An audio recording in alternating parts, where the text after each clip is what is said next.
Students, welcome back to Convocation. Today we'll have a message from your counselors. Also, we'll have a guest to interview. Over the next few convocations, we will have a member from the different branches of the military to discuss opportunities with the armed forces. This episode will have the Marine recruiter assigned to Decatur High School, Staff Sergeant Williamson. Students, big milestones this week because you started a new semester. At the beginning of the year, you had a goal or an expectation for the grades that you would earn for the school year. Please have a look at your grades for the fall and see if you're on track to meet or exceed your goal. Remember that your semester grade will be averaged with the spring grade to determine your final average. So, for example, if your goal was to have an A average and you have an 87 in the class for the semester, then you're going to need a 93 in the spring. All of you experienced a lot of success this year. Continue to build on that in the spring, and remember your teachers and staff care about you, and we're here to help you. Thank you, and Eagle Fight never dies. Good morning, DHS. We are your counselors, and we're here to visit with you a little bit about your semester grades. Congratulations on finishing up that first semester. We really hope that your exams went as you wanted and that your grade turned out for the hard work that you've put forth. We want you to take a look at your report card right now, check out that grade, see where you're at. Hopefully it's above passing and where you want. We really want it to be as high as possible. Keep in mind though, your semester 1 and semester 2 grades do average out for credit. So if you are noticing right now that you might be lacking credit for your semester 1, we definitely want you to come down to the counseling office and talk to your counselor so we can get something worked out for you to create a plan to recover that credit. The second thing we're going to talk about just really quickly is there are some apps that would be great for y'all to put on your phone. There's an app called Scholly, which is an app that shows you a whole bunch of different scholarships. And then there is an app called SAT Up and ACT Up. And those apps both have SAT and ACT prep, and it's just real convenient because it's right on your phone. But we encourage you to download those and put those on your iPhone if you have one. And like always, come and talk to us if you have anything that you need help with or just need to visit. Thank you and have a great day. Staff Sergeant Williamson, can you tell us why you first joined the military, and then also why you selected the Marines as the branch that you would join? So as far as me wanting to join the military, a big impact on my life, one of my favorite people in the world is my grandfather. He served in World War II in the Army. He was a tank commander, did the whole Normandy thing and everything like that. And I had another grandfather that was in Korea, as well as a couple that were in Vietnam. So the sense of serving was kind of, I was brought up in that kind of mindset. So I knew I was going to join since I was young. The question was what branch. Obviously, with the heavyweights of the Army, you know, my family being in there, that was kind of in the front of my mind. And then what really persuaded me to join the Marine Corps was I was really big in history in high school, so study. And a lot of those battles that you learn about and the wars that you learn about, the Marine Corps is usually headlined with a lot of those. That told me, in my mind, that they're the best. Like, there's a reason why we're talking about it, is because they did such great things. And then I had a great interaction with my recruiter. He's actually now a Master Sergeant, Master Sergeant Fogel.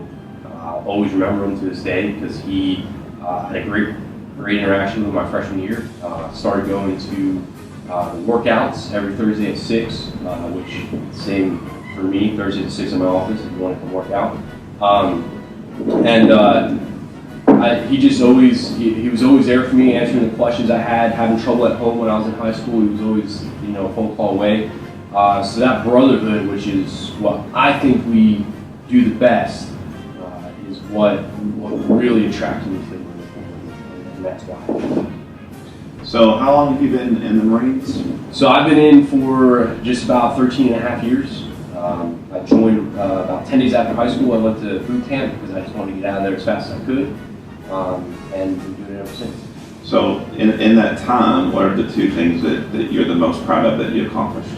So that's actually a pretty hard question. I'm proud of a lot of the things that I've done in the Marine Corps. Proud for just joining and serving this great country of ours.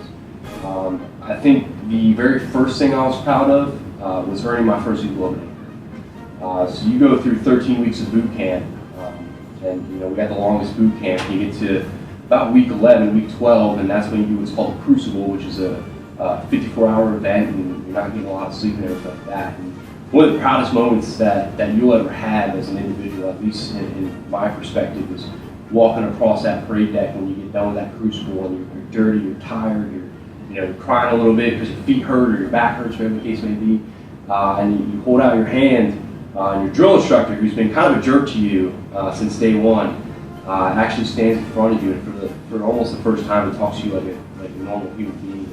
He looks you straight in the eyes and he just says, "Congratulations, Marine." And he puts your Eagle Globe Anchor in your hand. And I don't care how tough you are, you can be the toughest guy, the best football player, whatever the case may be, you're going to cry. Period, end of story. You're going to cry a little bit because you just accomplished something that less than 1% of the population did. So what is it that your branch is looking for in a recruit? What's the profile? So I thought about this a lot before when I decided to become a recruiter. What kind of person do I want to put in the Marine Corps, and what kind of person the Marine Corps wants? And it's kind of hard to narrow it down because every person that comes to talk to me has their different merits, has their different reasons for joining. And we don't need the most athletic, we don't need the smartest, we don't need that kind of thing. We need the person that wants to do it. Because I've had kids come in, and I use kids loosely, but I've had kids come in and they're a little bit out of shape. They're not so smart. They're having trouble on the ASVAB or whatever the case may be. But they have the desire. They have the desire to want to succeed in their life, and they have the desire to want to be part of something that's bigger than them. And that's what I really look for as far as how I recruit. If you have the desire, I can work with you getting smarter. I can work with getting you in shape. That's my job as a recruiter. My job is to get you prepared for the rigors of recruit training. And I'm on a good streak right now where all the kids that I've sent said that my workouts are harder than the ones at boot camp. And that's what I want to keep doing. So what I look for is just a desire. I want you to desire to succeed, and I just want you to be a genuinely overall good kid, because you're my representative. If you join out of your high school, you're my representative in that high school. And I'm not going to put in a bad representative. That's kind of the profile that I look for as far as who I want to put in. You kind of talked about this, but you might want to expand on it. So what does it take to be successful in the Marines?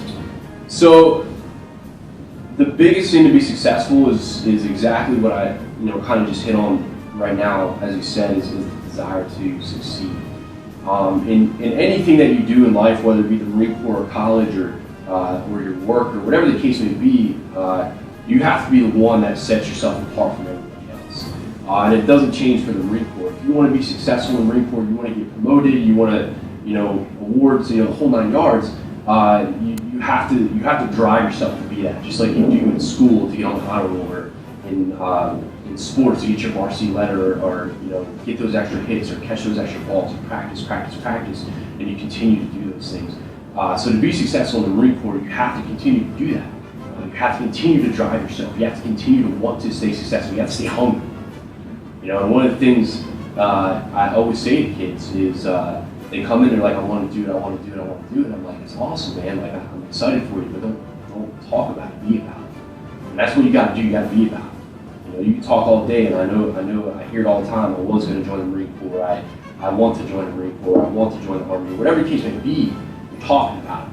If it's really what you want, you got to be about it. You got to walk into my office, talk to me for a little bit, find out what I can do for you and what you can do for the Marine Corps. Because I'm not about just giving you things. You got to be a fit for the Marine Corps. Because you're going to be the next staff sergeant. And I need to find the person that's going to replace me and continue the traditions that we have in the Marine Corps to make the Marine Corps better. So you said something about this, but what if I'm a student? What does the Marine Corps have to offer me? So there is a lot of things that the Marine Corps can offer you. I don't have enough time to explain them all. One of the big things that a lot of boys and girls come in, or men and young ladies come in and ask about is college benefits.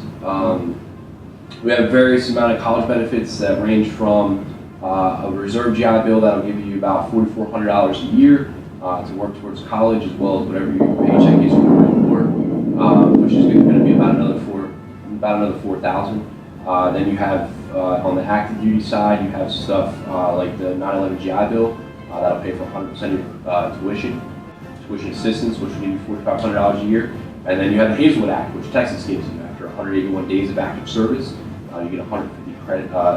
Texas will pay for 150 credit hours at any public school in Texas. And then the big thing that we try to look for is the NROTC scholarship. So you highly competitive to do that. Physically fit. You got ACT, high SAT scores, ACT scores, ASVAB scores, full 9 yards. And what that is a $180,000 scholarship to basically any school that has an NROTC program. So those are the big things that I usually get asked about. And then I think the one thing that kind of sets us apart as far as when you get into my program is the delayed entry program. Every branch of the service has some sort of delayed entry program. And you know, the thing that I feel sets us apart is how much I like to destroy your soul when you come work out.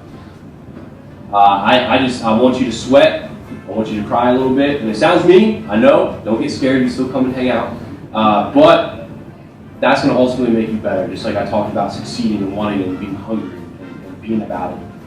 That's what's going to make you better. And that's what's going to make you successful at recruit training, as well as successful in your recruit. Thank you so much for your time, and more importantly, thank you for your service. Only a small percentage of the population in the country are veterans. Yes, sir. About 7% are veterans, and it says a lot that you wanted to serve our country, and I'm really grateful for you and what you're trying to do for our kids. Well, I appreciate your time, sir. Semper Fidelis. You too. Semper Fi.